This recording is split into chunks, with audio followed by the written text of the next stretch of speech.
సమయంలో మన మధ్యలో ఉన్న శామ్యూల్ అన్న ముందుకు వచ్చి ప్రార్థనతో మన ఆరాధన సమయాన్ని మొదలు పెట్టుకుందాం.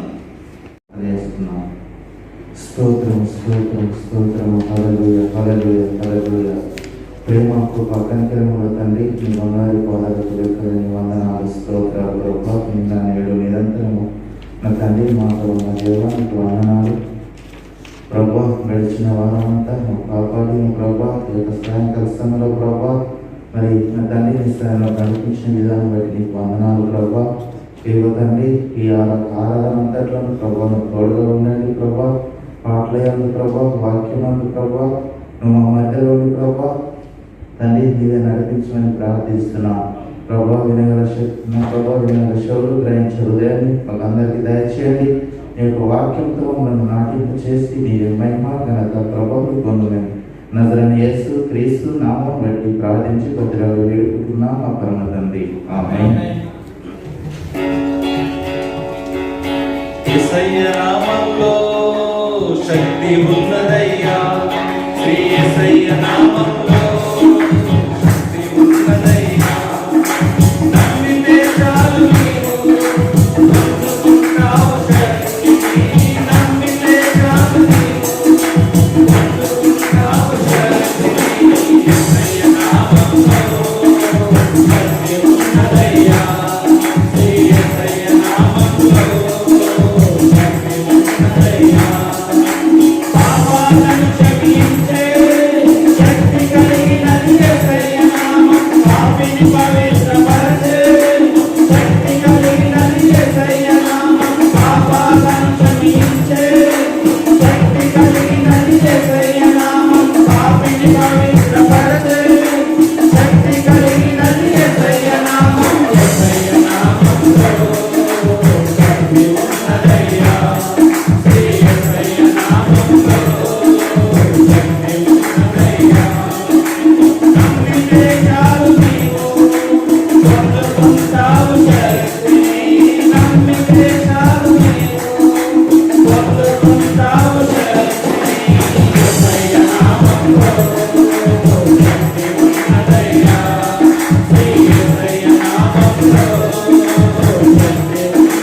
ప్రైజ్ గాడ్ అందరికీ.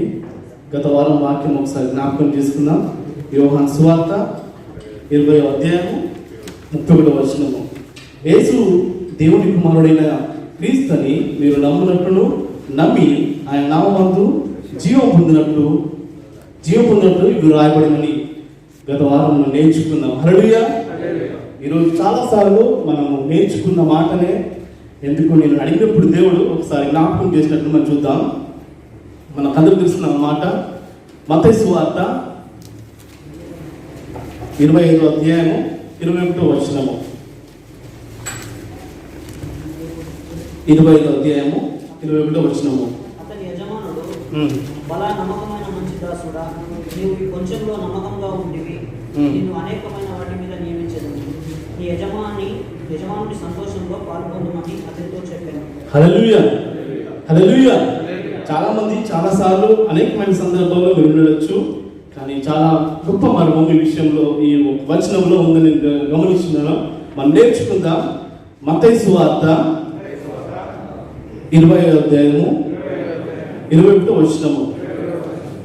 అతని యజమానుడు బల నమ్మకమైన మంచి దాసుడా, నీవు ఈ కొంచెములో నమ్మకముగా ఉంటివి, నిన్ను అనేకమైన వాటి మీద నియమించుదును. నీ యజమాని సంతోషములో పాలు పొందుమని అతనితో చెప్పాను. మరొకసారి చెప్తాం.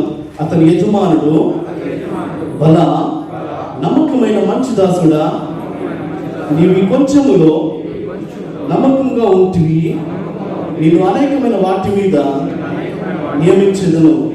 నీ యజమాని సంతోషములో పాలు పొందుమని అతనితో చెప్పాను. హల్లెలూయా.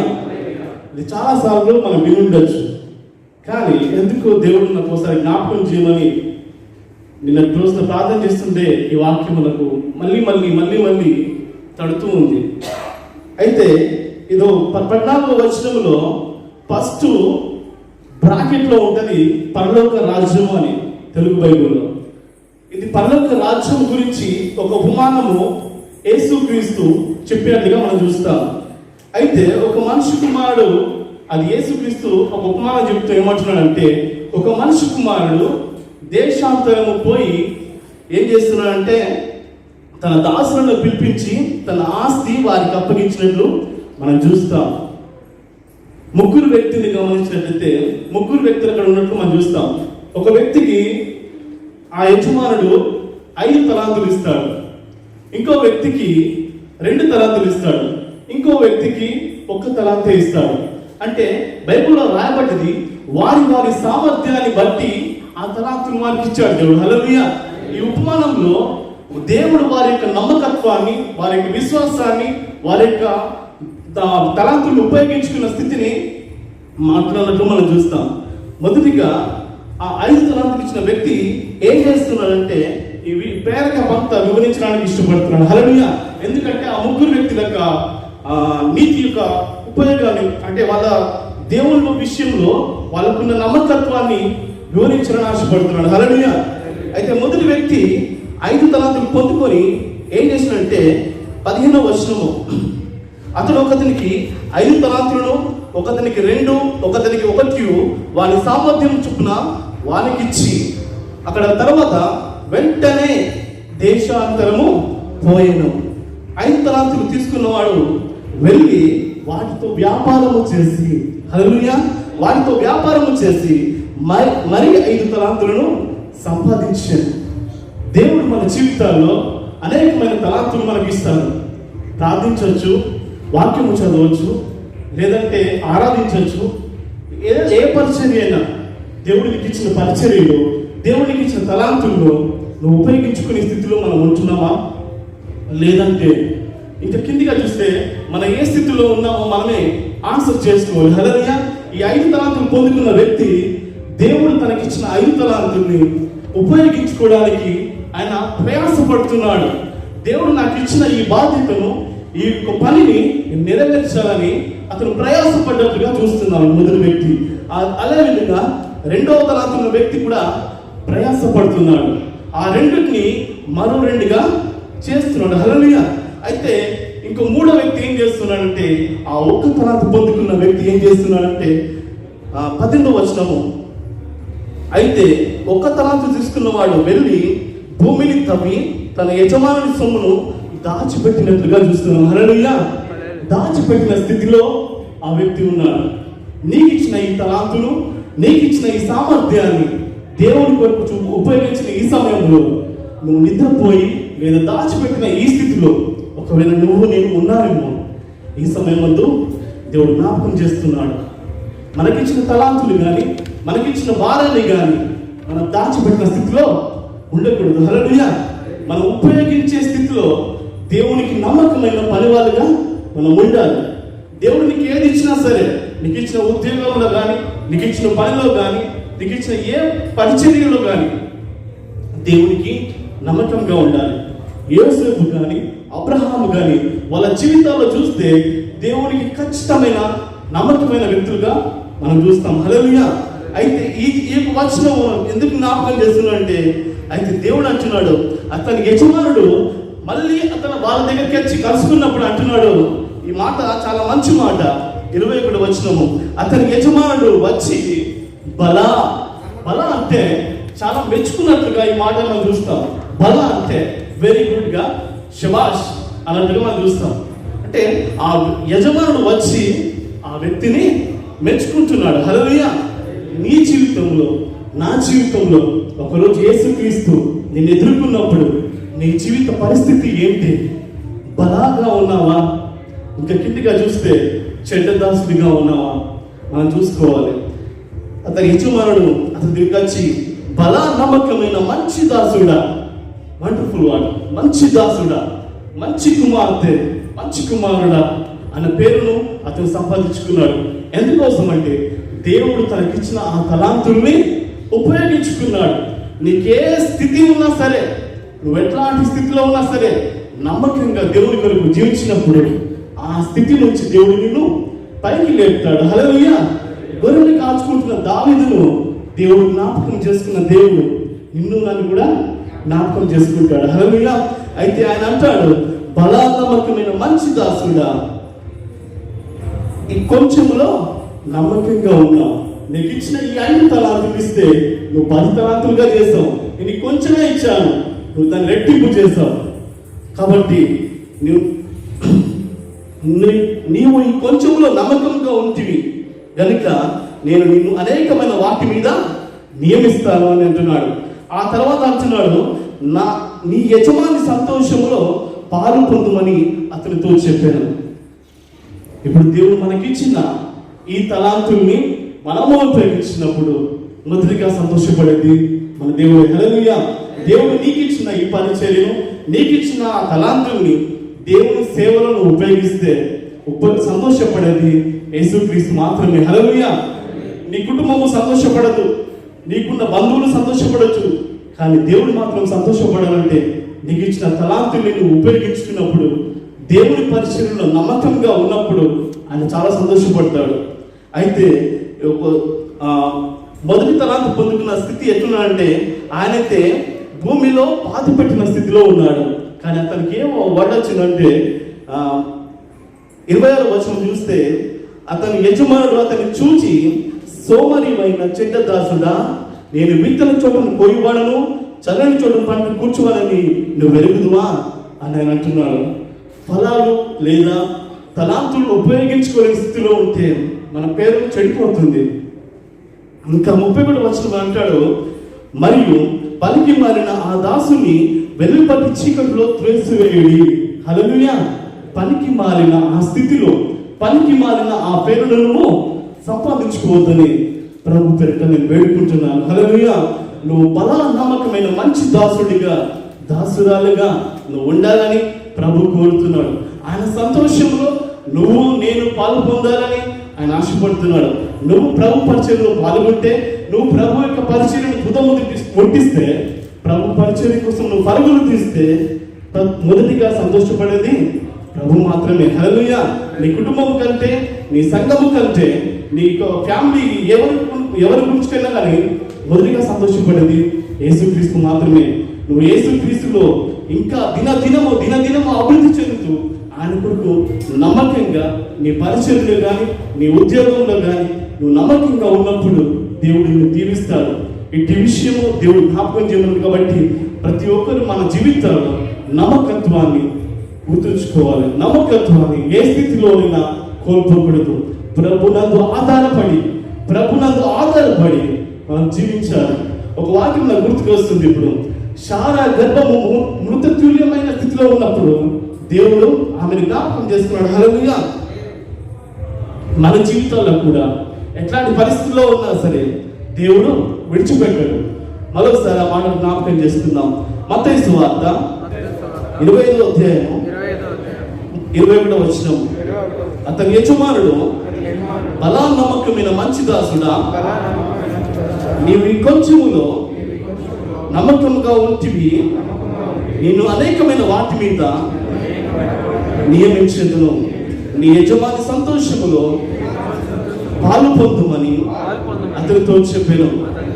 అతని యజమానుడు, బలా నమ్మకమైన మంచి దాసుడా, నీవు కొంచెములో నమ్మకముగా ఉంటివి, నిన్ను అనేకమైన వాటి మీద నియమించెదను. నీ యజమాని సంతోషంలో పాలు పొందుమని అతనితో చెప్పాను. మన ప్రతి స్థితిలో దేవునికి నమ్మకంగా ఉండి ప్రభువును సంతోషపెట్టే వారిగా ఉందాం. అట్టి కృప దేవుడు మనకు దయచేసిన గాక. ఆమేన్. లూక్ 12:35 మీ నడుములు కట్టుకొని ఉండుడి, మీ దీపములు వెలుగుచుండనీయుడి. ఆమేన్.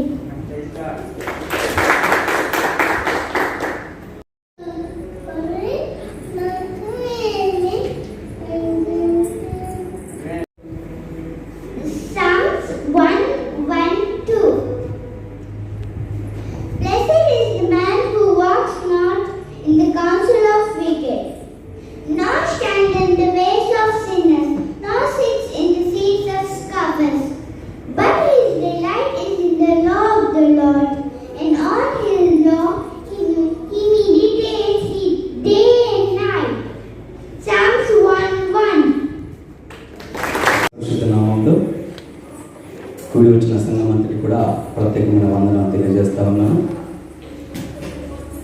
వాక్య పరిచయం చేయడానికి సమయం ఇచ్చిన దైవ సేవకులు పాస్టర్ గారికి, కుటుంబానికి వందనాలు తెలియజేస్తా ఉన్నాను. ఈ యొక్క సమయంలో దేవుని వాక్యాన్ని ధ్యానం చేసుకోవడానికి ముందు ఒక మాట తెలియపరచాలని ఆశపడతా ఉంటున్నాను. 2019 డిసెంబర్ నుండి ఈ మధ్యకాలం వరకు మనం ఒకసారి ఆలోచన చేసినప్పుడు ప్రపంచ దేశాలన్నిటి కూడా గడగడ వణికిపోతూ ఉన్నాయి. ఏ దేశంలో చూసినా భయం, ఏ దేశ ప్రజలు చూసినా దడదడ. ఏంటంటే వైరస్ అనేది చాలామంది ఇన్ఫెక్ట్ చేసింది, దానికి చాలామంది భయపడ్డారు. ప్రపంచ దేశాలన్నీ కూడా ఎటువైపు చూసినా అంటే వైరస్ వైపు చూసినాయి, కరోనా వైరస్ వైపు చూస్తూ వచ్చాయి. ఇప్పుడు కూడా కొంచెం తగ్గింది. అది ఇంకా తగ్గుముఖం పట్టకన ముందే ప్రపంచంలో ఉన్న దేశాలన్నీ కూడా మరోవైపు చూస్తూ ఉన్నాయి. ఎటు చూస్తూ ఉన్నాయి? మరొక దేశం వైపు చూస్తూ ఉన్నాయి. ఆ దేశం ఏంటి తెలుసు కదా? ఆఫ్ఘనిస్తాన్. ప్రపంచ దేశాలు అన్నీ కూడా ఆఫ్ఘనిస్తాన్ సైడ్ చూస్తూ ఉన్నాయి. ఆఫ్ఘనిస్తాన్ తాలిబాన్లు మరి దాన్ని కబ్జా చేసినట్లు, దాన్ని ఆక్రమణ చేసినట్లు మనం వార్తల్లో చూస్తూ ఉన్నాం. అక్కడ చాలామంది జనాంగం భయభీతులకు గురవుతూ ఉన్నారు, చాలామంది భయపడుతూ ఉంటున్నారు. అక్కడ ఉన్న జనాంగం ఇక్కడ నుండి పారిపోవాలి, ఏ విధంగా తప్పించుకోవాలని ప్రయత్నం చేస్తున్న ఈ రోజులు ఇవి. ఇలా చూస్తూ ఉంటున్నప్పుడు ఒక వ్యక్తి ఆ తాలిబాన్ల ముందు వచ్చి నిలబడ్డాడు. మీరు నన్ను చంపాలనుకుంటే చంపేయండి అన్నాడు. ఆ వ్యక్తి ఎవరు అంటే రాజ్ కుమార్. ఆ వ్యక్తి పేరు రాజ్ కుమార్. ఈ కాబుల్లో ఈ రాజ్ కుమార్ ఒక దేవాలయంలో పూజారిగా ఉన్న వ్యక్తి. కాబుల్లో ఆ దేవాలయం పేరు అంటే రతన్నాథ్ అనే మందిరం. వాళ్ళ పూర్వీకులు వందల సంవత్సరాల నుండి అక్కడనే ఆ మందిరాల్లో సేవ చేసే వ్యక్తులట. ఆ రాజ్ కుమార్ వెళ్ళిపో, నేను పంపించేస్తాము, ఇక్కడ దేవాలయాలు లేవు, ఏం లేవు, అన్ని శిథిలమైపోయినాయి, ఇక్కడ ప్రాణాలు పోతూ ఉన్నాయి, మీరందరూ కూడా చనిపోతూ ఉన్నారు, మేము మీకు ప్రయాణాన్ని ఏర్పాటు చేస్తాము, వెళ్ళిపో అంటే వారి ముందు నిలబడి మీరు చంపేస్తే చంపేయండి, కానీ నేను మాత్రము ఈ మందిరాన్ని ఆలయాన్ని వదిలిపెట్టి వెళ్ళను అని చెప్పేసి ఆయన తాలిబాన్ల ముందు నిలబడ్డట్లు మనం వార్తల్లో చూసాం. ఈ మాట నేను చూసినప్పుడు, ఈ వార్తను నేను గమనించినప్పుడు నాలో ఒక రకమైన ఆశ్చర్యం వేసింది. ప్రాణభీతితో అందరూ పారిపోతూ ఉంటే ప్రాణాలు పట్టుకొని పారిపోయే ప్రయత్నం చేయకుండా ఆ ప్రాణం పోయినా పర్వాలేదు, నేను ఇక్కడనే ఉంటానని చెప్పిండు. అంత కమిట్మెంట్ ఆ రాజ్ కుమార్లో చూడడం జరిగింది. అయితే ఈరోజు దైవ వాక్కును మీ ముందుకు తీసుకురావడానికి ఈ యొక్క వార్త నన్ను చాలా ప్రేరేపించని అని చెప్పుటకు నేను సందేహించలేదు. ఇది వాస్తవం. దైవవాక్కును ధ్యానం చేసుకోవడానికి ముందు చిన్న ప్రార్థన. ప్రభువా, మా దేవా, జీవాధిపతి, నీ పరిశుద్ధమైన అతి ఘనమైన నీ నామమునకు వందనాలు చెల్లిస్తా ఉన్నాం. ఆశ్చర్యకరుడవు, ఆరోగ్య ప్రదాతవు, కృపా కనికరముల దేవుడవు, పరిశుద్ధాత్ముడా, నీ పాదాల దగ్గర ప్రభువా నాయన ప్రార్థిస్తా ఉంటున్నాను తండ్రి. ఈ యొక్క సన్నిధానం అంతటిని ప్రభువా మీ హస్తాలు పెడతా ఉంటున్నాం. మీరు ప్రభువా మీ వాక్కు చేత మమ్మల్ని దర్శించండి, ఈ సమయం అంతటిని లీడ్ చేయండి. మీ వాక్యం చేత ప్రభువా మమ్మల్ని బలపరిచి నాయన ఆత్మ జీవితంలో ప్రభు నడిపించమని, ఈ సమయం అంతటిని దీవించమని యేసు ప్రభు శక్తి నామములో ప్రార్థిస్తున్నాను పరమ తండ్రి, ఆమేన్. దైవవాక్ని ధ్యానం చేసుకోవడానికి కొరింథీయులకు రాసిన పత్రిక కొరింథీయులకు రాసిన మొదటి పత్రిక 3వ అధ్యాయము 16వ వచనం నేను చదివి వినిపిస్తాను. మీరు దేవుని ఆలయమై ఉన్నారనియు దేవుని ఆత్మ మీలో నివసించుచున్నాడనియు మీరు ఎరుగరా. 17వ వచనం. ఎవడైనను దేవుని ఆలయమును పాడు చేసిన ఎడల దేవుడు వానిని పాడు చేయును. దేవుని ఆలయము పరిశుద్ధమై ఉన్నది, మీరు ఆ ఆలయమై ఉన్నారు. దేవుని నామానికి స్తోత్రం. మరి ఇక్కడ మన వాక్య భాగాన్ని గమనించినప్పుడు అపోస్తలుడైన పౌలు కొరింథీ సంఘానికి ఈ మాటలు రాస్తా ఉంటున్నారు. కొరింథీ సంఘంలో ఉన్న ఆ యొక్క విశ్వాసులకి ఈ మాటలు రాస్తా ఉంటున్నాడు. కొరింథీ సంఘం ఎక్కడ ఉన్నదని ఆలోచన చేస్తే గ్రీసులో ఈ కొరింథీ అనే పట్టణం అనేది గ్రీసులో ఉంది. ఈ పట్టణము మరి చాలా వ్యాపార మరి ఎగుమతి దిగుమతులకు ఒక పెద్ద పట్టణంగా అక్కడ కనబడతా ఉంటుంది. ఇక్కడ ప్రపంచం అంతటి నుండి వ్యాపారము ఎగుమతి చేయడము, దిగుమతి చేయడము, అదేవిధంగా అక్రమమైన పద్ధతిలో వ్యాపారం చేయడము, ఇక్కడ భయంకరమైన విగ్రహారాధన చాలా భయంకరమైన మోసాలు, దుర్మార్గత ఆ పట్టణంలో కనబడతా ఉందన్నట్లు. అలాంటి పట్టణంలో మరి దాదాపు ఈయన పౌలు గారు మరి సువార్తను తీసుకెళ్లి ఆ కొరింథీ పట్టణంలో సువార్తను ప్రకటించడం జరిగింది. యేసుక్రీస్తు యొక్క సువార్తను ప్రకటించాడు. ఇది ఎక్కడ చూస్తామంటే అపోస్తుల కార్యములు మరి 18వ అధ్యాయము వచనం 1 నుండి 17 మనం గమనించినప్పుడు అక్కడ కొరింథీ పట్టణంలో ఆయన సంఘాన్ని కట్టినట్టుగా, యేసుక్రీస్తు కోసం కొన్ని ఆత్మని గెలిచినట్టుగా, యేసుక్రీస్తును ఆరాధించడానికి, ప్రభువునందు విశ్వాసం ఉంచడానికి ఆయన అక్కడ సంఘాన్ని ఏర్పాటు చేసినట్టుగా మనం ఆ భాగంలో చూస్తూ ఉంటాం. ప్రియమైన దైవజనంగా ఈ మాటను గమనిస్తూ ఉంటున్నప్పుడు వీరందరూ కూడా ఆ పట్టణంలో ఉన్న ఆ భయంకరమైన పరిస్థితుల నుండి దేవుని కోసం ప్రత్యేకించబడిన జనాంగంగా మనం చూస్తూ ఉన్నాం. వారికి కొన్ని నియమ నిబంధనల్ని పౌలు గారు రాయడం జరిగింది. దేవుని నమ్ముకున్న వీరు ఎలా ఉండాలి, ఎలా ఉండకూడదు అనే అనేకమైన విషయాల్ని ఈ మొదటి పత్రికలో తెలియపరిచాడు. అయితే ఇక్కడ చూస్తూ ఉంటున్నప్పుడు వీరు ఆ పట్టణంలో భయంకరమైన వాతావరణం నుండి వీళ్ళు ఏమైందంటే దేవుని కోసము ప్రత్యేకపరచబడ్డ జనాంగంగా నిలబడ్డారు. అయినప్పటికీ వారిలో ఉన్న ఆ పాత ఆలోచనలు, వారిలో ఉన్న ఆ పాత ప్రభావం అనేది వారి మీద ఇన్ఫెక్ట్ అవుతా ఉంది. ఇన్ఫెక్ట్ అవుతూ వాళ్ళు ఏం చేస్తున్నారంటే మళ్ళీ వెనక్కి తిరిగిపోయే పరిస్థితులు ఉన్నాయి. వాళ్ళు అదే దుర్మార్గతలో వాళ్ళు తిరుగుతున్నట్లు, అదే అన్యాయము, అదే ఆక్రమణ, అదే మరి వ్యభిచారము, అదే భయంకరమైన తప్పుడు త్రోవలు వాళ్ళు మళ్ళీ వెనుకకు ఆలోచిస్తున్న సందర్భంలో భక్తుడు వారికి రాస్తా ఉంటున్న మాట ఈ యొక్క 3వ అధ్యాయం 16-17 వచనాలు. ప్రేమ దయచేయంగా ఈ మాటను గమనించినప్పుడు మీరు దేవుని ఆలయమై ఉన్నారనియు, దేవుని ఆత్మ మీలో నివసించుచున్నాడనియు మీరు ఎరుగరా అని కొరింథీ పట్టణంలో ఉన్న సంఘాన్ని మరి దేవాదేవుడు ప్రశ్నిస్తా ఉంటున్నాడు. ఇక్కడ ఆలోచన చేస్తే దేవుని ఆలయం అనే మాటను గమనించినప్పుడు అది మనం వాడుక భాషలో దేవాలయం అని అంటూ ఉంటాం. ఇదేంటని? దేవాలయం. ఈ దేవాలయం అనే మాటను ఆలోచన చేసినప్పుడు మరి పరిశుద్ధ గ్రంథంలో దేవాలయం ఎక్కడ కనబడతా ఉంటుంది, పరిశుద్ధ గ్రంథంలో ఎక్కడ మనం దేవాలయాన్ని చూస్తామని అని ఆలోచన చేస్తే మరి జ్ఞాని అయిన సొలొమోను పరిశుద్ధ గ్రంథంలో ఒక దేవాలయాన్ని నిర్మించడం జరిగింది. ఆయన దేవాలయాన్ని నిర్మించాడు. ఆయన దేవాలయాన్ని నిర్మించిన విషయాలు మనకు పరిశుద్ధ గ్రంథంలో 2వ దినవృత్తాంత గ్రంథంలో చూస్తాము, రాజుల మొదటి గ్రంథంలో కూడా మనం చూస్తూ ఉంటాము. దేవాలయం అంతా కూడా నిర్మించడానికి పట్టిన కాలం ఏంటంటే 7.5 సంవత్సరాల కాలం దేవుని యొక్క మందిరాన్ని నిర్మించడానికి. మరి సొలొమోను పరిపాలన కాలంలో ఆయన దాదాపు 4వ సంవత్సరంలోకి అడుగుపెట్టినప్పుడు ఆయన మందిరాన్ని నిర్మించాలని మరి సిద్ధపడ్డాడు.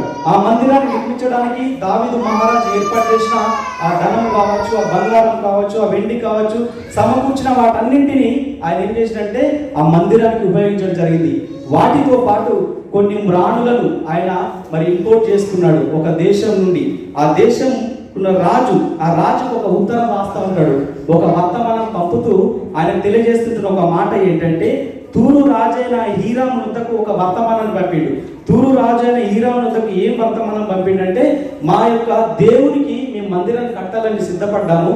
ఆ మందిరం ఎలా ఉంటుందంటే చాలా గొప్పదిగా ఉంటుంది.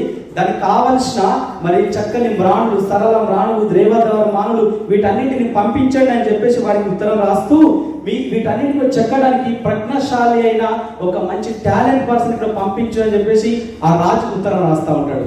ఇదంతా కూడా ఎక్కడ ఎలా జరిగింది ఇంపోర్టింగ్ అంటే సముద్ర మార్గాలకు ఉన్నది. క్రీస్తు పూర్వమే దాదాపు అప్పటి నుండే ఒక దేశం నుండి మరొక దేశానికి ఈ యొక్క వస్తువులు ఎగుమతి దిగుమతి అనేవి జరుగుతూ ఉండేవి. అయితే వీరు అన్ని ఇంపోర్ట్ చేసుకుంటున్నప్పుడు దేవుని గురించి ఈ యొక్క సొలొమోను రాజు ఏం చేస్తారంటే ఒక గొప్ప సంగతిని ఆ తూరు రాజైన హీరాముకు తెలియజేస్తా ఉంటాడు. మనం చూద్దాం 2వ దినవృత్తాంత గ్రంథంలో 2వ అధ్యాయము 5-6 వచనాలు మనం చూసినప్పుడు ఈ విధంగా రాయబడి ఉంది. నేను కట్టించు మందిరం గొప్పదిగా ఉండును, మా దేవుడు సకలమైన దేవతల కంటే మహానీయుడు గనుక ఆకాశములు మహాకాశములు ఆయనను పట్టజాలవు అని చెప్పేసి అక్కడ తెలియజేస్తున్నాడు. దేవుణ్ణి నమ్ముకున్న ఈ యొక్క సొలొమోను రాజు దేవునికి ఉన్న గొప్పతనాన్ని ఆ రాజుతో పంచుకుంటా ఉంటున్నాడు. నేను కట్టబోయే మందిరంలో ఆయన నిలవడానికి కాదు కానీ ఆయన ఆకాశ మహాకాశంలో పట్టజాలంత గొప్ప దేవుడు. అయినా ఆ దేవుని కోసం నేను మందిరాన్ని కట్టడానికి నేను ఎంతటి వాడాలని చెప్పేసి కింద వచనాల్లో తనను తాను తగ్గించుకుంటూ ఉంటాడు. దేవుని యొక్క గొప్పతనము ఆయన ఎలా ఉంటాడంటే ఆకాశ మహాకాశంలో ఆయన పట్టజాలంత గొప్ప దేవుడు, మనం నమ్ముకున్న దేవుడు. ప్రేమ దయచినంగా ఇలాంటి ఈ యొక్క దేవుడికి మరి సొలొమోను రాజు మందిరాన్ని కట్టాలని చెప్పేసి నిర్ణయించుకున్నాడు. ఆయన మందిరాన్ని కట్టడం జరిగింది. 2వ దినవృత్తాంత గ్రంథంలో 5వ అధ్యాయంలో మొదటి భాగంలో మనం చూసినప్పుడు ఆయన మందిరాన్ని పూర్తి చేస్తూ ఉన్నాడు. మొదటి రాజుల గ్రంథంలో కూడా మనం చూసినప్పుడు మందిరాన్ని పూర్తి చేస్తూ ఉన్నాడు. మందిరం అంతా నిర్మాణం జరిగిన తర్వాత ఆ దేవునికి ఆ మందిరాన్ని ప్రతిష్ఠ చేస్తూ ఉంటాడు. దేవునికి ఆ మందిరాన్ని ప్రతిష్ఠ చేస్తూ ఉంటాడు. మొదటి రాజుల గ్రంథంలో 8వ అధ్యాయం మొదటి 11 వచనాలను మనం గమనించినప్పుడు అక్కడ దేవుని యొక్క మందిరంలో మరి ఆయన పరిశుద్ధ స్థలం అని, అతి పరిశుద్ధ స్థలం అని అక్కడ చూసినట్లయితే అక్కడ కెరూబులు అవన్నీ ఎలా అమర్చాలి, ఏ విధంగా పద్ధతులు పెట్టాలని అక్కడ వాక్య భాగం అంతా మనం చూస్తూ ఉంటాం. అక్కడ అన్ని ఆయన సమకూర్చిన తర్వాత దేవుని యొక్క ప్రసన్నత ఎలా వచ్చింది అని మనం అక్కడ చూసినప్పుడు మనం చూస్తూ ఉంటాము. మొదటి రాజుల గ్రంథము 8వ అధ్యాయము మరి 10-11 వచనాలు. యాజకులు పరిశుద్ధ స్థలంలో నుండి బయటకు వచ్చినప్పుడు మేఘము యెహోవా మందిరమును నింపెను. కాబట్టి యెహోవా తేజో మహిమ యెహోవా మందిరమును నిండుకొనగా ఆ మేఘమున్న ఎదురు చేత యాజకులు సేవ చేయడం నిండలేకపోయింది. ఆ యొక్క మందిరంలో ఒక మేఘం నిండుకున్నాట. ఆ మేఘం నిండుకున్నప్పుడు అక్కడ యాజకులు ఉన్నారు. అక్కడ ఆ మందిరం అంతా కూడా ఎలా నిండుకున్నది? తేజో మహిమ చేసి అనేది నిండుకున్నది. దేవుని యొక్క మందిరాన్ని కట్టించిన తర్వాత దేవునికి ఇష్టమైన మందసము, దేవుని మందసం అంతా అక్కడ సమకూర్చిన తర్వాత దేవుని యొక్క వెలుగు, తేజో మహిమ, ప్రకాశమైన వెలుగు, ఆ వెలుగును చూడలేక అక్కడ ఉన్న యాజకులు బయటకు వచ్చేసారు. అంత ప్రకాశమైన దేవుని యొక్క మహిమను ఆ మందిరంలో చూడడం జరిగింది. ఇది దేవాలయం అంటే. దేవాది దేవుడు మరి అక్కడ దేవుని మందిరంలో ఆకాశమందుండి ఆయన ఆకాశమందు నివాసమైన ఆ దేవుడు ఈయన కట్టించిన ఈ మందిరంలో తాను ప్రత్యక్షపరుచుకున్నట్లు మనం చూస్తూ ఉంటున్నాం. అది ఎలా ప్రత్యక్షమైందంటే తేజో మహిమ చేత. తేజో మహిమ చేత అంటే తేజో మహిమ, తేజోవంతమైన ప్రకాశమైన వెలుగుగా ఆయన అక్కడ ప్రత్యక్షమైండు. దేవుడు అక్కడ ప్రత్యక్షమైనప్పుడు సొలొమోను రాజు మరి ప్రార్థించడం మొదలు పెట్టాడు. ఆ దేవాలయం వైపు చూస్తూ ఆయన చేతులు ఎత్తి ఆ వైపు చూస్తూ దేవుని వైపు చూస్తూ ఆయన ప్రార్థించడం మొదలు పెట్టాడు. ఆయన ప్రార్థన ఎలా ఉన్నదంటే 2వ దినవృత్తాంత గ్రంథంలో 6:20 వచనం మనం చూసినప్పుడు, నీ సేవకులు ఈ స్థలము తట్టు తిరిగి చేయు విన్నపములను వినుటకై నా నామమును అచట ఉంచదునని నీవు సెలవిచ్చిన స్థలమున ఈ మందిరం మీద నీ కన్ను దృష్టి రాత్రి పగలు నిలిచును గాక అని ప్రార్థిస్తా ఉంటాడు. ఏమని ప్రార్థిస్తా ఉన్నాడు? దేవుడు ఆకాశం ముందే ఉన్నాడు, కానీ ఆయన మందిరంలో ఆయన యొక్క సన్నిధి ఉన్నట్లు అక్కడ మనం చూస్తూ ఉంటున్నాం. ప్రేమ దాయచనంగా ఆ మందిరంలో ఆయన సన్నిధి ఉన్నది. ఆయన కన్ను దృష్టి రాత్రి పగలు కూడా ఈ యొక్క దేవాలయం వైపు ఉండాలని చెప్పేసి రాజు అయిన సొలొమోను ప్రార్థన చేయడం జరిగింది. అంతేకాదు కానీ 21వ వచనంలో చూస్తూ ఉంటాం, నీ సేవకులను నీ జనులైన ఇశ్రాయేలులను ఈ యొక్క స్థలము తట్టు తిరిగి చేయబో ప్రార్థనలను నీవు ఆలకించి ఆకాశంలో ఉన్న నీ నివాస స్థలమందు ఆలకించినప్పుడు క్షమించుము అని చెప్పేసి ప్రార్థన చేస్తూ ఉంటాడు. అంటే ఇప్పుడు దేవుడు ఎక్కడ ఉన్నాడు? దేవుడు ఎక్కడ ఉన్నాడు? ఆకాశం అందున్నాడు. ఆయన సన్నిధి ఆయన మందిరంలో చూస్తూ ఉంటున్నాం. ప్రేమ దైవజనంగా ఇది దేవాలయం. సొలొమోను చాలా డబ్బును, చాలా ధనమును, చాలా మరి బంగారమును, వెండిని ఆ యొక్క మందిరం కట్టడానికి సమకూర్చి ఆ తర్వాత దానికి అదంతా స్పెండ్ చేసినట్టు మనం చూస్తూ ఉంటాం. ఆయన సన్నిధిని అక్కడ మనం చూస్తూ ఉంటాం. దేవుని యొక్క సన్నిధి ఆ మందిరంలో ఉంది. చాలా మంది వేరే వేరే దేశాల నుండి రాజులు కూడా ఆ యొక్క మందిరానికి వచ్చాక ఆ యొక్క వింతైన తేజో మహిమను చూస్తూ మరి వెళ్ళేవారట. ప్రేమ దయచేయంగా మందిరం అంటే అలా ఉంది. ఆ మందిరం వైపు ఎవరు చేతులెత్తి ప్రార్థించినా, ఎవరైనా సరే అన్యులు అంటే యూదేతరులు కావచ్చు, యూదులు కావచ్చు, ఏ మనుషుడైనా సరే చేతులెత్తి ప్రార్థించినప్పుడు ఆకాశమందు ఆశ్రయుడైన దేవుడంట వారి మొరలను విని వారిని క్షమించేవాడంట. ఈ విధంగా మందిరం అనేది కొనసాగుతుంది. దేవుని యొక్క తేజస్సు అనేది అక్కడ ప్రకాశమానమైంది. ఈ మందిరం ఎక్కడ ఉంది అంటే యెరూషలేము పట్టణంలో మనం చూస్తూ ఉంటాం. ప్రేమ దైవజనమా, ఈ మందిరం కట్టిన తర్వాత కొన్ని వందల సంవత్సరాల తర్వాత క్రీస్తు పూర్వం ఈ మందిరం కట్టడం జరిగింది. క్రీస్తు శకము అంటే కొన్ని వందల సంవత్సరాల తర్వాత అదే మందిరానికి మరి యేసుక్రీస్తు ప్రభువులు రావడం జరిగింది. యేసుక్రీస్తు ప్రభువులు ఆ మందిరానికి రావడం జరిగింది. యేసుక్రీస్తు ప్రభు ఆ మందిరానికి వచ్చినప్పుడు అక్కడ ఉన్న తేజో మహిమ ఇక్కడ కనబడలేదు. యేసుక్రీస్తు ప్రభు ఆ మందిరానికి వచ్చినప్పుడు ఆ మందిరం అంతా వ్యాపార స్థలంగా మార్చబడ్డదని చెప్పేసి పరిశుద్ధ గ్రంథంలో మనం చూస్తూ ఉంటాం. మత్తయి సువార్త 21వ అధ్యాయం 12వ వచనం చూసినప్పుడు, యేసు దేవాలయంలో ప్రవేశించి క్రయ విక్రయం నుంచి వారందరినీ వెళ్ళగొట్టి రూకలు మార్చు వారి బల్లలను గువ్వలను అమ్మి గువ్వలము వారి పీఠమును పడదోసి నా మందిరము ప్రార్థన మందిరం అనబడును, అయితే మీరు దానిని దొంగల గుహగా చేసేరు అని చెప్పేసి చూస్తూ ఉంటున్నాం. ప్రేమ దైవజనమా, ఇక్కడ చూసినప్పుడు అక్కడ కట్టిన ఆ మందిరమే యెరూషలేము పట్టణంలో, ఇక్కడ కూడా ఆయన యెరూషలేము ఆ మందిరానికి వచ్చిండు యేసుక్రీస్తు ప్రభు. ఆ మందిరానికి వచ్చినప్పుడు ఆ తేజో మహిమ అనేది అక్కడ కోల్పోయింది. ఆ తేజో మహిమ కనబడట్లేదు.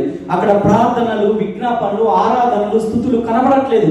అక్కడ అవన్నీ పోయి వ్యాపార స్థలంగా మార్చబడినట్టు మనం చూస్తూ ఉంటున్నాం.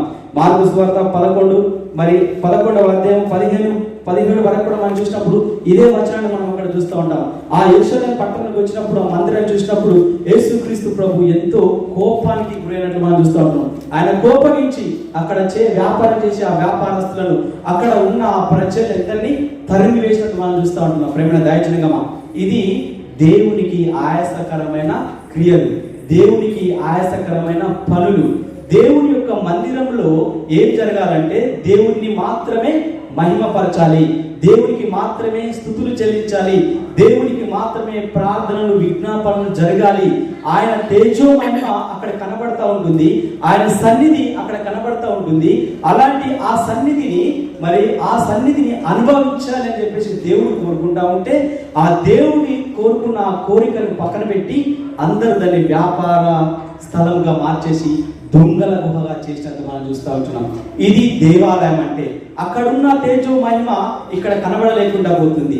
అయితే ఇప్పుడు ఆ దేవాలయం ఎక్కడ ఉంది, ఇప్పుడు ఆ దేవాలయం ఎక్కడ ఉంచాలని దేవుడు కోరుకున్నాడు, ఎక్కడ ఉంచిండు అనే ప్రశ్న మనం ఆలోచన చేస్తూ ఉంటున్నప్పుడు కొరింథీయులకు రాసిన పత్రిక 3వ అధ్యాయం 16వ వచనంలో మనం చూస్తూ ఉంటాం. మీరు దేవుని ఆలయమై ఉన్నారనియో అని చెప్పేసి. ఇప్పుడు ఆ దేవాలయం ఎవరు కావాలా? దేవుని నమ్ముకున్న ప్రజలు కావాలి. ఇప్పుడు ఆ దేవాలయంగా ఉండాలంటే దేవుని నమ్ముకున్న వారే ఆయనకు ఆలయంగా మారాలని చెప్పేసి దేవాది దేవుడు కోరుకుంటా ఉంటున్నాడు. అక్కడ దేవాలయం కట్టబడ్డది, అక్కడ దేవుని సన్నిధి లేకుండా చేసింది. అది వ్యాపార గుహలుగా, అది దొంగల గుహగా చేయడం జరిగింది. అయితే ఇప్పుడు అక్కడ నుండి, ఆ స్థలం నుండి దేవుడు ఏం చేసింది తెలుసా? ఎవరైతే యేసుక్రీస్తు ప్రభువునందు విశ్వాసం ఉంచుతారో, ఎందరైతే ప్రభువుని తన రక్షకునిగా అంగీకరిస్తారో, వారి పాపాలు ఒప్పుకొని యేసు ప్రభువా అని చెప్పి సొంత రక్షణ అంగీకరిస్తారో, వారందరి హృదయాల్లో ఆయన ఏం చేస్తాడ? నివాసం చేస్తాడ. వారందరి హృదయాల్లో ఆయన నివాసం చేస్తాడు. అందుకే ఆయన అంటున్నాడు ఏం తెలుసా? మీరు ఆయన ఆలయంగా ఉండాలి అని చెప్పేసి. యెరూషలేములో ఉన్న ఆలయం కాదు, యెరూషలేములో కట్టబడిన గుడులు కాదు, ఇంకా వేరే వేరే పట్టణాల్లో కట్టబడిన గుడులు కాదు, ఫిజికల్ గా కనిపించే కన్స్ట్రక్షన్స్ కాదు దేవుడికి కావాల్సింది. కానీ ఫిజికల్ గా కాకుండా ఆత్మీయంగా దేవుడు ఏం చేస్తా ఉన్నాడంటే, నీ హృదయంలో, నా హృదయంలో, మన హృదయంలో ఆయన నివాసం చేయాలని ఆశపడతా ఉంటున్నాడు. ప్రేమ దైవజనమా, ఈ మాటని మనం గమనిస్తూ ఉంటున్నప్పుడు దేవుని యొక్క వాక్యము ఏమంటున్నా అంటే, మనమే ఆయనకు ఆలయంగా మారాలంటున్నాడు. దేవుని మందిరము ఒకప్పుడు ఎలా ఉండే, తర్వాత అది ఎలా నాశనం అయిపోయింది, ఎలా పాడైపోయింది, ఇప్పుడు ఆ మందిరాన్ని మన దగ్గరికి తెచ్చింది. నీవు నేను మందిరంగా మారాలంటున్నాడు. ఈ కొరింథీ సంఘంలో ఉన్న విశ్వాసులు దేవుని నమ్ముకున్న తర్వాత వాళ్ళు చక్కగా రక్షణ ఆనందాన్ని పొందుకున్నారు, దేవుని యొక్క మహిమను చూశారు. ఆ రక్షణ నిశ్చయతలు కలిగిన తర్వాత వారు మళ్ళీ తిరిగి వారి మారు మనసులో నుండి మళ్ళీ వెనక్కి వెళ్ళిపోయినట్టు చూస్తూ ఉంటున్నాం. ఆ సందర్భంలో రాస్తా ఉంటున్నాడు, మీరు దేవుని ఆలయమై ఉన్నారని మీరు ఎరగరా అని చెప్పేసి ప్రశ్నిస్తూ ఉంటున్నాడు. ఈ ప్రశ్న నిన్ను, నన్ను, మనల్ని కూడా ఆ దేవాది దేవుడి సమయంలో అడుగుతూ ఉంటున్నాడు. మనము దేవుని నమ్ముకున్న తర్వాత ఎంతో సంతోషంగా రక్షణ ఆనందాన్ని పొందుకున్నాం, ఎంతో సంతోషంగా ఆయన సన్నిధిని వచ్చినాం, ఎంతో సంతోషంగా ఆయనను ప్రార్థించాము, పాటలు పాడాము, స్తుతించాము. మరి ఆయన యొక్క మందిరానికి సమయానికి వచ్చి ఆయన మందిరంలో, ఆయన పనిలో మనం పరిగెత్తుకుంటూ వచ్చాం. కానీ అది కొన్ని రోజుల తర్వాత ఆ స్థితి ఉందా? దేవాది దేవుడు ఆకాశ మహాకాశం నుండి పట్టజాలంత గొప్పవాడిగా ఉన్నాడు. ఆయన అంత గొప్ప దేవుడైన ఆయన గుప్పెడంత గుండెల్లో ఉండాలని ఆలోచన చేస్తా ఉన్నాడు. ప్రేమ దైవజనమా, ఈ గుండెల్లో, మన గుండెల్లో ఆ దేవునికి చోటు కావాలా? ఆ దేవునికి మన హృదయము, మనము ఎలా ఉండాలంటే ఆయనకు ప్రార్థనలు, విజ్ఞాపనలు, స్తుతులు, యాచనలు, స్తుతి ఆరాధనలు చేసే వారిగా ఉండాలని చెప్పేసి దేవుడు కోరుకుంటా ఉంటున్నాడు. ఈ కొరింథీ సంఘంలో ఉన్న ఈ ప్రజలకి తెలియజేస్తా ఉన్నాడు. దేవుని ఆలయం అని అంటే దేవుని యొక్క సన్నిధి. ప్రేమ దైవజనమా, వ్యక్తిగతంగా కావచ్చు, సమాజంగా కావచ్చు, సమూహంగా కావచ్చు, ఆయన ఆలయం అంటే ఆయన సన్నిధిని అనుభవించడం, ఆయనను స్తుతించడము, ఆయనను ఆరాధించడము, ఆయనను మహిమపరిచే స్థలంగా మనము కూడుకోవడం. ఇలాంటి దేవాలయం నేను ఆయనకు దేవాలయంగా ఉండాలని మరి దేవాది దేవుడు కోరుకుంటా ఉంటున్నాడు. ఆ రాజ్ కుమార్ గురించి నేను ఆలోచన చేస్తూ ఉంటున్నప్పుడు వారికి ఒక నిరీక్షణ లేదు, వారికి ఒక నిరీక్షణకు ఆధారం లేదు. అయినప్పటికీ నేను ఈ స్థలాన్ని విడిచి వెళ్ళాను అని చెప్పేసి మరణించడానికి ఆయన కూడా సిద్ధంగా ఉన్నాడు. ప్రేమ దయచేయండమ్మా. మరి మనం ఎలా ఉంటున్నాం? ఈ స్థలాన్ని విడిచి వెళ్ళకుండా నేను ఇక్కడనే ఉంటా, మీరు నన్ను చంపేసిన పర్లేదని ఆ శత్రువులతో యుద్ధానికి అక్కడ సిద్ధమైనట్లు శత్రువుకి ఎదురు దాడిగా నిలబడ్డట్టు మనం చూస్తూ ఉంటున్నాం. కానీ నిజ దేవుడు, నిత్యము ఉండే దేవుడు, ఆకాశమందు తేజోమహిమను చూపించే ఆ దేవుడు, ఆకాశ మహాకాశంలో ఆసీనుడైన దేవుడు గుప్పెడంత గుండెలో ఉండాలని ఆశపడతా ఉంటున్నప్పుడు కనిపించని దురాత్మ శక్తుల్ని మనము ఓడించే స్థితిలో ఉన్నామా? లేక దేవునికి బదులు మన హృదయాల్లో ఈ అనేకమైన అంధకారమైన శక్తులకి చోటిస్తున్నామా? పాడైన ఆ దేవాలయంలో మన హృదయాన్ని ఇంకా అలాగే పాడు చేసుకుంటూ వస్తున్నామా అనే ఈ ప్రశ్న మన ముందు ఇప్పుడు ఉంది. ప్రేమ దయచేయగమా. దేవుడు ఆకాశమందు ఆసీనుడై ఉన్నాడు, కానీ ఆయన నా హృదయంలో ఉండాలని ఆశపడతా ఉంటున్నాడు. మనమే ఆయనకు ఆలయంగా మారాలా? మనమే ఆయన నామాన్ని స్తుతించే వారిగా ఉండాలా? మనమే ఆయనకు కావాలా? ప్రేమ దయచేయగమా. 17వ వచనాన్ని మనం చూస్తూ వచ్చినప్పుడు ఇక్కడ ఎవడైనా దేవుని ఆలయంను పాడు చేసిన ఎడల దేవుడు వారిని పాడు చేయను. దేవుని ఆలయం పరిశుద్ధమై ఉన్నది, మీరు ఆ ఆలయమై ఉన్నారు. ఇప్పుడు మనం ఎలా ఉన్నాం? ఆ ఆలయమై ఉన్నాం. ఆయన ఆలయం అంట పరిశుద్ధమైందిగా, ఆయన ఆలయం పరిశుద్ధమైంది. ఆయన పరిశుద్ధుడు కాబట్టి ఆయన నమ్ముకున్న వారందరూ కూడా ఎలా ఉండాలంట? పరిశుద్ధంగా ఉండాలని దేవుడు కోరుకుంటా ఉంటున్నాడు, పరిశుద్ధతని కోరుకుంటా ఉంటున్నాడు. దేవుని ఆలయంగా ఉన్న మనము పరిశుద్ధాత్మకి నిలయంగా ఉండాలి. చాలాసార్లు మనం గృహాలు కట్టుకున్నప్పుడు గృహాల ముందు రాస్తా ఉంటాం, ఇది కీర్తన నిలయం, ఇది ఝాన్సీ నిలయం, ఇది కృపా నిలయం, రకరకాలుగా రాసుకుంటూ ఉంటాం. నాకు ఇది వాక్యం చదువుతూ ఉంటున్నప్పుడు మనము పరిశుద్ధాత్మ నిలయం అని రాసుకోవాలా. మన హృదయాల్లో పరిశుద్ధాత్మ నిలయం. నేను ఎవరు అంటే పరిశుద్ధాత్మ నిలయం. నేను ఎలా ఉన్నా అంటే నేను ఒక్కరిని లేదు, ఒంటరిగా లేదు, నాతో పాటు పరిశుద్ధాత్మ ఉన్నాడు అని మనం చెప్పగలగాలి. ప్రేమ దయచేయగమా. దేవుడు అదే ఇక్కడ తెలియజేస్తా ఉంటున్నాడు. ఇక్కడ ఉన్న సంఘంలో ఉన్న చాలా మంది, కొరింథీ సంఘంలో చాలా మంది వాళ్ళు వెనుకడుగు వేస్తూ ఉంటున్నారు. వారి మధ్యలో అనేకమైన దుర్మార్గత కనబడతా ఉంటుంది. కొరింథీయులకు రాసిన పత్రిక 6వ అధ్యాయంలో మనం చూస్తూ ఉంటున్నప్పుడు, మరొక పత్రిక 6వ అధ్యాయంలో చూస్తూ ఉంటున్నప్పుడు వాళ్ళు ఈర్షలు, ద్వేషములు, కుట్రలు, ఇష్టం ఉన్న పనులు వాళ్ళు చేస్తూ ఉంటున్నారు. వాళ్ళు దేవుని నమ్ముకున్నారు, దేవుని కోసం ప్రత్యేకించబడ్డ జనంగా మన సంగతిని మర్చిపోయి వారు శారీరకంగా భయంకరంగా వాళ్ళు జీవిస్తూ ఉంటున్నారు. వ్యాపారం కానీ వాళ్ళు చేసే పనులు కానీ కూడా అన్ని దుర్మార్గంతో కూడుకున్నట్లు కనబడతా ఉంటున్నాయి. అప్పుడే దేవాది దేవుడు భక్తుడైన పౌలు తెలియజేస్తా ఉంటున్న మాట ఏంటంటే, 1 కొరింథీయులకు రాసిన పత్రిక 6, 19, 20 వచనాలు మనం చూస్తూ ఉంటాం. మీ దేహము దేవుని వలన మీకు అనుగ్రహింపబడి ఉంది,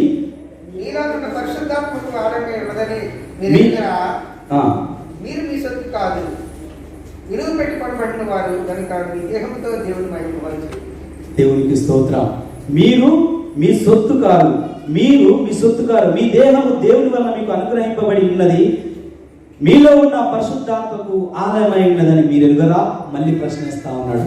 ఇక్కడ 6వ అధ్యాయంలో 1వ వచనం చూసినప్పుడు వాళ్ళు రకరకాలుగా వాళ్ళ జీవితం అనేది భయంకరంగా ఉంది. వాళ్ళకు స్వతంత్రం ఉన్నది కదా అని చెప్పేసి వాళ్ళు ఇష్టం వచ్చినట్టు బ్రతుకుతూ ఉంటున్నారు. ప్రేమ దయచేయగమా. అప్పుడు దేవాది దేవుడు పౌలుతో రాస్తూ ఉంటున్న మాట, మీరు మీ దేవునికి ఆలయమై ఉన్నారు. మీ దేహము అంటే దేహంలో ఏముంటది? దేహానికి మూలం ఏంటి? మనం జీవించి ఉన్నామంటే దానికి మూలం ఏంటంటే మన హృదయమే, మన హార్ట్. రైట్? మనం ఒక ప్రాజెక్ట్ చేస్తున్నప్పుడు హార్డ్వేర్ కిట్ చేస్తూ ఉంటే ఆ హార్ట్ ఆఫ్ ది కిట్ ఏంటంటే ఒక మైక్రో కంట్రోలర్, ఒక చిప్, ఏదో ఒక నంబర్ చెప్తా ఉంటారు. దానికి కోడింగ్ చేసి అన్ని దానికి ఇన్స్ట్రక్షన్స్ ఇచ్చినప్పుడు దాని ప్రకారం నడుస్తూ ఉంటారు. మనకున్న ఈ అవయవాలు ఏ ఇన్స్ట్రక్షన్స్ ద్వారా పనిచేస్తాయంటే మన హార్ట్లో ఉన్న మన కోడింగ్ ద్వారానే. ఏదైతే హార్ట్ మన యొక్క చేతులకు ఇన్స్ట్రక్షన్స్ ఇస్తుందో, మన యొక్క మన ఉదయం నుండి వచ్చే ఇన్స్ట్రక్షన్స్ కాళ్ళకి, చెవులకి, వీటన్నిటికి ఎలాంటి ఇన్స్ట్రక్షన్స్ ఇస్తుందో అప్పుడు ఇవన్నీ ఫాలో అయిపోతూ ఉంటాయి. ప్రేమ దయచనంగమా. అందుకే ఇక్కడ అంటున్నాడు భక్తుడు, మీ దేహము దేవుని వలన మీకు అనుగ్రహింపబడింది, మీలో ఉన్న పరిశుద్ధాత్మకు ఆలయమై ఉన్నారని మీరు ఎరుగరా. మీరు మీ సొత్తు కారు. వాళ్ళు ఒకప్పుడు పాపంలో జీవించిన వారు, అక్కడ దుర్మార్గతలో జీవించిన వారు, విగ్రహారాధన చేసిన వారు, నిజ దేవుడు, సత్యమైన దేవుడు, జీవం కలిగిన దేవుని తెలుసుకొని యేసు క్రీస్తు ప్రభు యొక్క రక్తము ద్వారా కొనబడ్డవారు. అలాంటి ప్రజలు మళ్ళీ అదే పాపంలో వెళ్తూ ఉంటే చాలా కోపంతో ఈ మాటలు రాస్తున్నట్టు మనము ఆలోచన చేస్తున్నాం. ప్రేమ దాయచనంగా ప్రశ్నిస్తూ ఉంటున్నారు. మీరు మీ దేహము అనేది మీకు అనుగ్రహింపబడింది దేవుని ద్వారా, మీరు పరిశుద్ధాత్మకి ఆలయమై ఉన్నారని చెప్పేసి ఇక్కడ వాక్యంలో చూస్తూ ఉంటున్నాం. ఈ మాట నీతో నాతో కూడా పరిశుద్ధాత్మ దేవుడు మాట్లాడుతూ ఉన్నాడు. మనం కూడా మన జీవితంలో రక్షణ పొందుకున్న తర్వాత, ప్రభు యొక్క రక్తంలో కడగబడ్డ తర్వాత మళ్ళీ వెనక్కిపోయే సందర్భాలు ఉన్నాయా? అక్కడ ఉన్న ఆ యొక్క పాత ప్రభావం వారికైనా చూపిస్తూ ఉంటుంది. వాళ్ళు వెనక్కిపోతూ ఉన్నారు. స్వతంత్రం ఉంది కదా ఇష్టం నుంచి విచ్చలవిడిగా చేస్తూ ఉంటున్నారు. ప్రేమ దాయచనంగమా, ఈ మాటను చదివి మనము ముందుకు సాగుదాం. కొరింథీయులకు రాసిన మొదటి పత్రిక 6:12 వచనం. అన్నిటియందు నాకు స్వాతంత్రం కలదు గాని అన్నియు చేయదగినవి కావు. అన్నిటియందు నాకు స్వాతంత్రం కలదు గాని నేను దేని చేతను లోపరచబడనట్లును భోజన పదార్థములు కడుపు భోజన పదార్థములకు నియమపడి ఉన్నాను. దేవునికి స్తోత్రం. ఇక్కడ మనం చూసినట్లయితే అపోస్తలుడైన పౌలు రాస్తూ ఉంటున్నాడు, స్వతంత్రం ఉంది కాదని చెప్పేసి విచ్చలవిడిగా తిరగకూడదు అని చెప్పేసి. మనం ఈ దేశాలలో ఉంటా ఉన్నాం, మనకు కూడా స్వతంత్రం ఉంది అని చాలా మంది విచ్చలవిడిగా తిరుగుతూ ఉంటారు. ఎవరు చూడరు, ఎవరికి నేను లెక్క చెప్పే అవసరం లేదు, ఎవరికి నేను సమాధానం చెప్పే అవసరం లేదు, నేను జవాబుదారికి కాను అని చెప్పేసి నీ రహస్య జీవితాన్ని దేవునికి ఆయాసకరంగా మారుస్తున్నామేమో ఒకసారి మనం ప్రశ్నించుకుందాం. మన రహస్య జీవితాన్ని దేవుని యొక్క తేజో మహిమని రిఫ్లెక్ట్ చేసేదిగా లేకుండా పాపముల పడి కొట్టుకుపోయేదిగా ఉంటుందేమో ఒకసారి ఆలోచన చేద్దాం. ప్రేమ దయచనంగమా, మొట్టమొదట దేవుని ఆలయంలో ఆ తేజో మహిమ రిఫ్లెక్ట్ అయింది. ఇప్పుడు ఆ తేజో మహిమ మరి ఎవరి ద్వారా రిఫ్లెక్ట్ చేయాలని దేవుడు అనుకుంటున్నాడో తెలుసా? మన ద్వారా. దేవునికి స్తోత్రం. ఆయన మన ద్వారా ఆ యొక్క వెలుగుని ప్రకాశింపజేయాలని చూస్తూ ఉంటున్నాడు. ఆ వెలుగే యేసుక్రీస్తు ప్రభువుల వారు. దేవునికి స్తోత్రం. ఆ వెలుగే యేసుక్రీస్తు ప్రభు. యేసుక్రీస్తు ప్రభుని మనం రిఫ్లెక్ట్ చేసే వారిగా ఉండాలి. అందుకే మీరు దేవునికి ఆలయమై ఉన్నారు అని చెప్పేసి దేవాది దేవుడు తెలియజేస్తున్నాడు.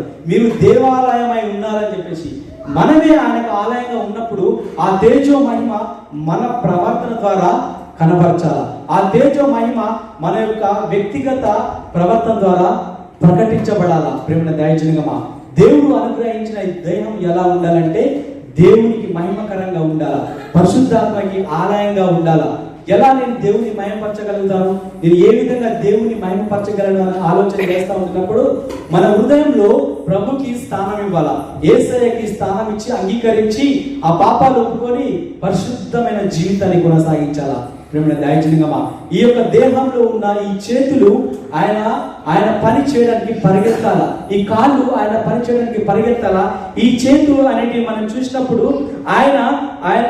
ఆయనకు మొక్కెటిగా ఉండాలా, చేతులు ఆయనకు మొక్కెటిగా ఉండాలా, కాళ్ళు ఆయన పని కోసం పరిగెత్తటిగా ఉండాలా, కళ్ళు ఆయన వాక్యాన్ని చదివేటిగా ఉండాలా, మరి నోరు ఆయనను స్తుతించేదిగా ఉండాలా, ప్రార్థించేదిగా ఉండాలా, యేసుక్రీస్తు ప్రభుని ప్రకటించేదిగా ఉండాలా.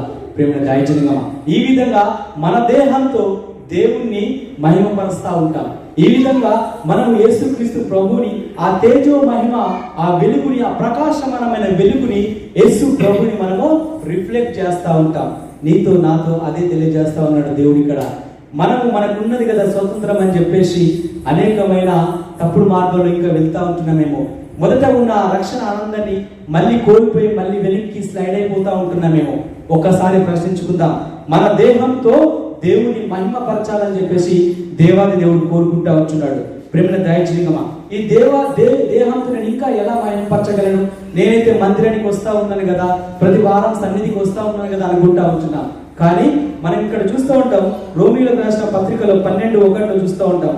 కాబట్టి సహోదరులారా, పరిశుద్ధమును దేవునికి అనుకూలమైన సజీవ యాగంగా మీ శరీరములను ఆయనకు సమర్పించుకొనుడని దేవుని వాత్సల్యతను బట్టి మిమ్మల్ని బతిమాలుకొనుచున్నాను. ఇట్టి సేవ మీకు యుక్తమైనది. దేవునికి స్తోత్రం. ఈ దేహాలట ఎలా, ఈ దేహాల ద్వారా ఎలా ఆయన మహిమపరచాలంటే సజీవ యాగంగా మరి ఆయనకు సమర్పించుకోవాలని చెప్పేసి వాక్యాలను చూస్తూ ఉంటున్నాం. పరిశుద్ధముగాను సజీవ యాగంగాను ఆయనకు సమర్పించుకోవాలా. దేవుని యొక్క సన్నిధిని అనుభవించాలంటే ఆత్మ జీవితంలో జీవించాలి, ఆత్మీయ నడిపింపులో జీవించాలి. సజీవ యాగం అంటే నేనైతే బ్రతికున్నాను కదా ఫిజికల్ గా అనుకుంటాం చాలా వరకు, అది కాదు. ఆత్మీయ జీవితంలో మనం ఏం చేయాలా? సజీవంగా ఉండాలా. నువ్వు ఆత్మలో చచ్చిపోయిన వాడమై మందిరానికి వస్తే లాభం ఏంది? నువ్వు ఆత్మలో మరి ప్రాణంతో లేకుండా నువ్వు దేవుని సన్నిధికి వస్తే లాభం ఏంది? ఏం లాభం లేదు, ఆయనకు ఉపయోగం లేదు. అందుకే దేవుడు ఏమంటున్నాడు? సజీవ యాగంగా ఆత్మ జీవితంలో నువ్వు జీవించి ఆయనకు సమర్పించుకో. పరిశుద్ధంగా సజీవ యాగంగా నువ్వు సమర్పించుకో. ఇలా సమర్పించుకోవడం వల్ల మనము ఆ దేవుణ్ణి మహిమపరిచే వారిగా ఉంటామని ప్రభు పట్ల నేను మనవి చేస్తా ఉంటున్నాను. ప్రేమ దయచేయగమా, అక్కడున్న దేవాలయము ఇక్కడికి మన మధ్యలోకి వచ్చింది. మనము అక్కడున్న దేవాలయానికి ముఖ్య అవసరం లేదు. ఫిజికల్ గా కట్టిన ఈ కన్స్ట్రక్షన్స్ లో, ఈ బిల్డింగ్ లో దేవుడు ఉన్నాడు, కానీ మరి దేవుని అంగీకరించిన మన హృదయాల్లో ఆయన ఉంటాడు. ఒక వ్యక్తి స్వస్థపరచబడిన తర్వాత యేసు ప్రభు దగ్గరికి వచ్చి నేను నీతో కూడా వస్తాను, నేను వెంబడిస్తాను అని చెప్పినప్పుడు ఆయన అంటా ఉంటాడు, నక్కలకు కొరియలున్నవి, ఆకాశ పక్షులకి గూళ్ళు వెలిసినవి, కానీ మనుష్య కుమారుడు తలవాల్సిన స్థలం లేదని యేసు ప్రభు చెప్పాడు. ఆ స్థలం లేదు అని అంటే ఆయనకు స్థలం లేక కాదు. ప్రపంచాన్ని సృష్టించిన దేవునికి స్థలం లేదా అంటే స్థలం ఉంది, కానీ ఆయనకు కావాల్సింది ఏంటో తెలుసా? ఈ గుప్పెడంత గుండె. నీ హృదయంలో, నా హృదయంలో స్థలం కావాలని ఆ దేవుడు కోరుకుంటా ఉంటున్నాడు. ప్రేమ దయచేయగమా, ఆ స్థలాన్ని ఇవ్వకుండా ఇంకా మనం ఆయనకు ఆలయంగా మారకుండా, ప్రార్థనలు చేయకుండా, విజ్ఞాపన చేయకుండా, సహవాసం చేయకుండా, ఆయన పరిచర్యలో ముందుకు సాగకుండా ఇంకా స్లైడ్ అయిపోతూ ఉంటున్నామా? ప్రశ్నించుకోవాలి. అందుకే దేవుడు అంటున్నాడు ఏంటో తెలుసా? మీరు దేవుని ఆలయమై ఉన్నారని మీరు ఎరుగరా? దేవుని ఆలయం పాడు చేస్తే దేవుడు మిమ్మల్ని పాడు చేస్తాడంటా ఉంటున్నాడు. రకరకాల పానీయాలతో, రకరకాల ప్రవర్తనతో శరీరాన్ని పాడు చేసుకుంటున్నామేమో. ప్రేమ దయచేయగమా, అలా పాడు చేసుకుంటే దేవుడు ఊరుకునేవాడు కాదు. ఒకసారి దేవాది దేవుని నువ్వు అంగీకరించిన తర్వాత, మనం అంగీకరించిన తర్వాత ఆయన కోసం పరిశుద్ధంగా సజీవ యాగంగా ఉండాలని దేవుడు కోరుకుంటా ఉంటున్నాడు. నిన్ను నన్ను అలా ఉండి ఆయనకు మహిమకరంగా బ్రతకాలని చెప్పేసి దేవుడు కోరుకుంటా ఉంటున్నాడు. కొరింథీలో ఉన్న భయంకరమైన పరిస్థితిలో ఉన్న ఆ ప్రజలకి దేవుడు హెచ్చరిక చేశాడు. ఇప్పుడు నిన్ను నన్ను ఆ వాక్కు చేత హెచ్చరిస్తా ఉంటున్నాడు. ఆ రాజేష్ కుమార్ని నేను గమనించినప్పుడు వార్తల్లో ఆయనకు నిరీక్షణ లేదు, ఆధారం లేదు, ఆయనలో తేజో మహిమను చూడలేరు వాళ్ళు. అయినప్పటికీ అంత కమిట్మెంట్ ఉంది. మరి మనకైతే దేవాది దేవుడు సజీవుడు. పాపంలోకి వెళ్ళే మనల్ని ఆయన జీవంలోకి దాటించిండు, నరకంలోకి వెళ్ళే మనల్ని ఆయన పరలోకాన్ని దాటించిండు. కేవలం యేసుక్రీస్తు ప్రభు ద్వారా మాత్రమే. ఒక్కసారిగా, ఒక్క అల్పనగా, ఒక్క బలిగా, ఒక్కమారి ఆయన మన పాపాల పరిహారార్థమై బలిగా అర్పించబడ్డాడు. యేసుక్రీస్తు ప్రభు మన పాపాన్ని క్షమించాడు. ఆయన మళ్ళీ ఎన్నటికీ జ్ఞాపకం చేసుకోడు. అంత గొప్ప ఆధిక్యతను మనకి ఇచ్చినప్పుడు మనం ఎలాంటి కమిట్మెంట్తో దేవుని కోసం ఉండాలా? మనం ఎలాంటి నిశ్చయంతో ఆయన కోసం నిలబడాలా? ప్రేమ దాయించిన తాలిబాను చంపేస్తే చంపేనన్నాడు. మరి మనల్ని ఎవరు చంపారు? కానీ ఆ కనబడిన అంధకార దురాత్మల చేత మనం పోరాటం చేయవలసింది ఉన్నది. ఆ శోధనలో, ఆ సాతాను యొక్క వలలో పడకుండా దేవుని కోసం నిలబడే వారిగా ఉంటారని చెప్పేసి ప్రభు పేట నేను మనవి చేస్తా ఉంటున్నాను. ప్రతిరోజు దేవుని ఆలయంలో ఏం జరుగుతుంది అంటే ప్రార్థనలు జరుగుతూ ఉంటాయి. దేవుని ఆలయంలో ఏం జరుగుతా అంటే విజ్ఞాపన జరుగుతూ ఉంటాయి. ఆయనకు ఆ బలులు అర్పణ జరుగుతూ ఉంటుంది. ఇప్పుడైతే మనమే ఆయనకు అర్పణ చేయాల, జిహ్వ బలులు ఆయనకు అర్పించాల. హృదయంలో నుండి వచ్చే పూర్ణ హృదయంతో, పూర్ణ మనసుతో, పూర్ణ శక్తితో ఆ దేవాది దేవునికి కృతజ్ఞతాస్తుతులు చెల్లించేవారిగా మనం ఉండాల. ప్రతిరోజు నేను కూడా ఆయనకు అర్పణలుగా మారాలా, ఆయన సన్నిధిని అనుభవించే విధంగా మారాలా. అప్పుడే మనము ఆయనకు ఆలయాలుగా కనబడతా ఉంటాం. వారానికి ఒకసారి, నెలకొకసారి అర్పణలుగా మారితే ఆయనకు ఇష్టం ఉండదు. ప్రేమ దయచేయగమా, ప్రతిరోజు ఆయన నామని మయంపరిచే వారిగా ఉండాలా, ప్రతిరోజు ఆయన సన్నిధిలో విజ్ఞాపన చేసే వారిగా ఉండాలా. ప్రేమ దయచేయగమా, దేవుడు అది కోరుతూ ఉంటున్నాడు. ఎలాంటి నిరీక్షణ లేని ఒక వ్యక్తి అంత కమిట్మెంట్తో ఉన్నప్పుడు మనకైతే నిరీక్షణకు ఆధారం ఉన్నది. ఒక మాట చెప్పి నేను ముగిస్తూ ఉంటాను. రోమీలకు రాసిన పత్రిక 12వ అధ్యాయము 12వ వచనం. నిరీక్షణ గల వారే సంతోషించుచు, నిరీక్షణ గలవారై సంతోషించుచు, ఓర్పు గలవారై, శ్రమయందు ఓర్పు గలవారై, పట్టుదల కలిగి ఉండి, దేవునికి స్తోత్రం. నిరీక్షణ గలవారై సంతోషించు, శ్రమయందు ఓర్పు గలవారై, ప్రార్థనయందు పట్టుదల కలిగి ఉండు అని చెప్పేసి దేవుడు చూపిస్తా ఉంటున్నాడు. ప్రేమ దయచేయండి. ఇలాంటి నిరీక్షణ మనకున్నది.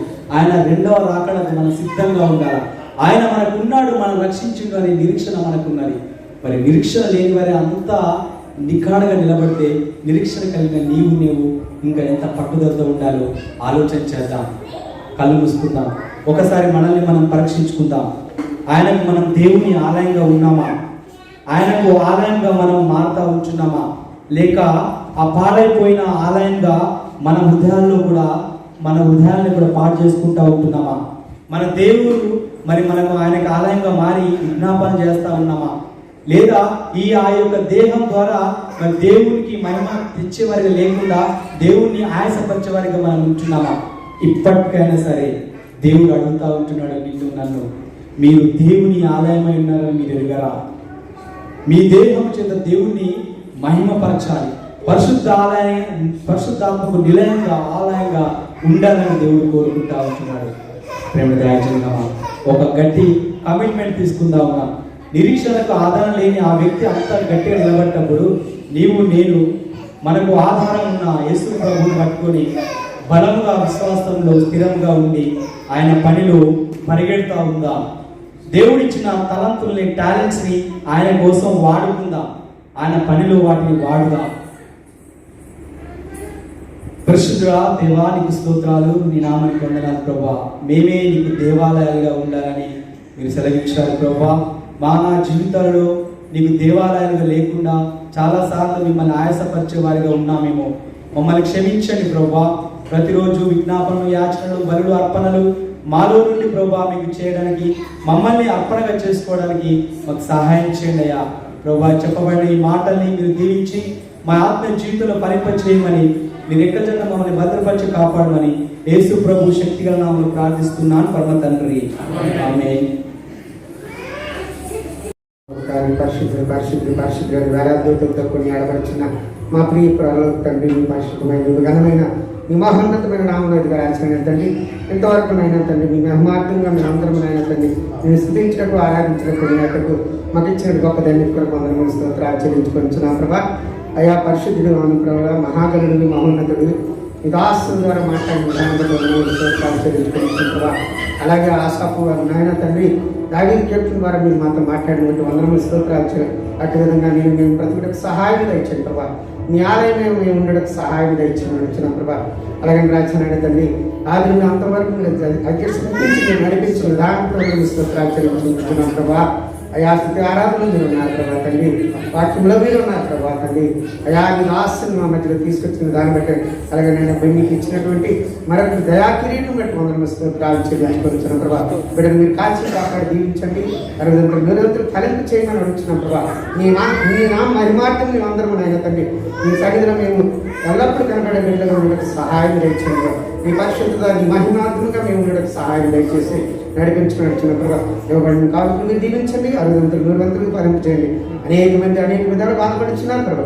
అయా రోగులతో బాధలతో ఉన్నారు ప్రభా. అయా కరోనా సమయంలో మీరు మమ్మల్ని అందరూ మీరు కాచి కాపాడి దీవించుకున్నారు ప్రభా. ప్రతి ఒక్కరు మీరు కాచి కాపాడి దీవించి నడిపించమని, ఇక నీ సన్నిధిని ప్రసన్నత మాకు నుంచి నడిపించిన విధానం పెట్టి అందరూ స్తోత్రాలు చెల్లించుకుంటూ ఏసై ఘనమైన నామములో అడిగి వేడు కొంచెం ప్రార్థిస్తున్నాం మీ పరలోక తండ్రి. మన ప్రభువు రక్షకుడైన యేసుక్రీస్తు కృప, తండ్రి దేవుని ప్రేమ, పరిశుద్ధాత్మ సహవాసము ఇప్పుడు ఎల్లప్పుడూ సదాకాలం చూడను గాక. ఆశీర్వాదం